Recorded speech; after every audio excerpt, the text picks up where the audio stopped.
دنیا جتنا بھی چاہے ستم کرے، اصل موت، اس سے پہلے بھی عرض کر چکا ہوں کہ پروردگار عالم نے جتنی حسین ترین چیزیں خلق فرمائی ہیں ان میں سے ایک موت کی۔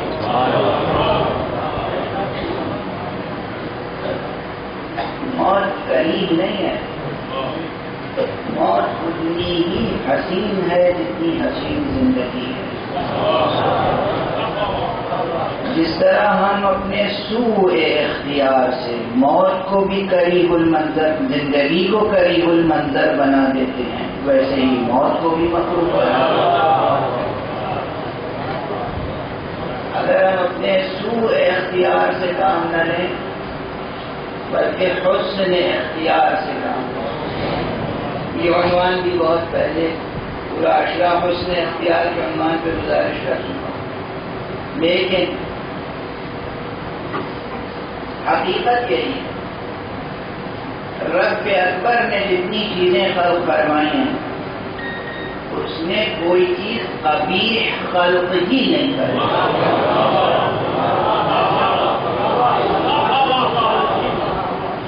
ممکن نہیں ہے۔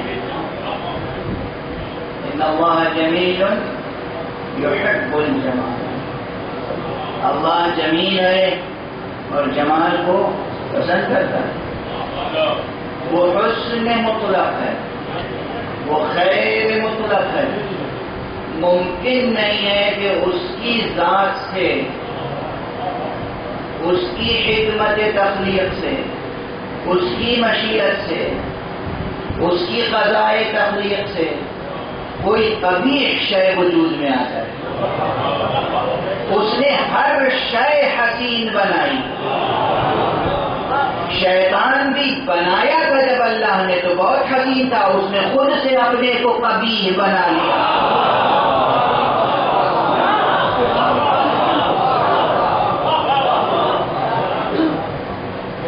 از لحاظ تخلیق قبیح نہیں تھا، از لحاظ تخلیق شریر نہیں تھا، از لحاظ تخلیق شریر نہیں تھا۔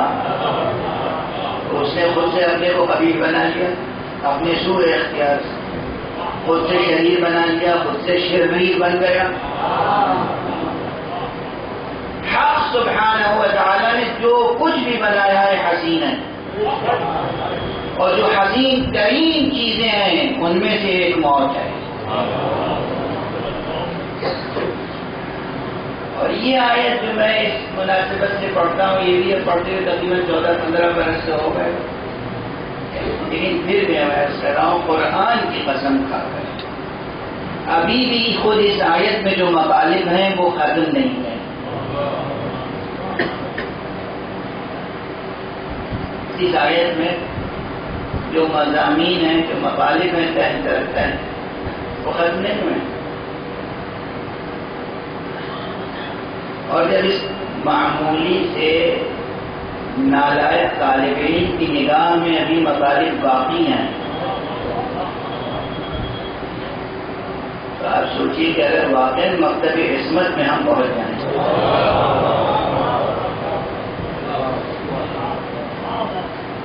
نحن قدرنا بینکم الموت، ہم نے تمہارے درمیان موت کو مقدر کیا ہے۔ میں اکثر ترجمہ کرتا ہوں کہ ہم نے تمہارے درمیان موت کی تخم ریزی کی ہے، ہم نے موت کا بیج بویا ہے۔ یہ بیج بویا ہے کا ترجمہ جو کرتا ہوں وہ اسی لیے تاکہ یہ سمجھ میں آئے کہ بیج اپنی حالت میں باقی نہیں رہتا، خاص طور سے اگر وہ بویا جائے تو شجر سایہ دار بنتا ہے۔ ہم بوئیں کہیں بیج تو ممکن ہے کہ ضائع ہو جائے، ہم اگر بیج بوئیں، ہم دانے چیر دیں کہیں، ممکن ہے کہ وہ دانے سڑ گل کے ختم ہو جائیں، جل جائیں یا سڑ جائیں، ختم ہو جائیں۔ اس نے یہ نسبت اپنی ذات پاک کی طرف دی ہے۔ نحن قدرنا بینکم الموت، ہم نے تمہارے درمیان موت کی تخم ریزی کی ہے، جو بیج دست قدرت سے بویا جائے گا ممکن نہیں ہے کہ شجر سایہ دار نہ بنے۔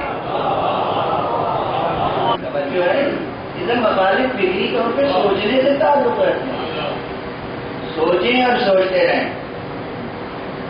خطرنا یہ کلمہ بتاتا ہے کہ موت کو تمہارے درمیان زمین زندگی میں تخم موت اس طرح بکھیر دیا ہے دست مشیت نے، اور اس کے بعد قضا کی حتمیت کے ساتھ دامن قدر کو اتنا پھیلا دیا ہے کہ انسان کو بھی ایک گناہ اختیار دیا ہے کہ تم جیسی چاہے موت اختیار کرو،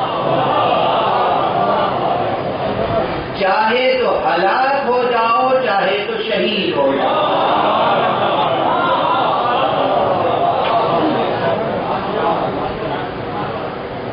ہلاک ہونا چاہتے ہو ہلاک ہو جاؤ، شہید ہونا چاہتے ہو شہید ہو جاؤ۔ اور پھر ہلاکت اور شہادت کے بھی مراتب ہیں، کبھی کوئی کسی دوسرے کو مار کر خود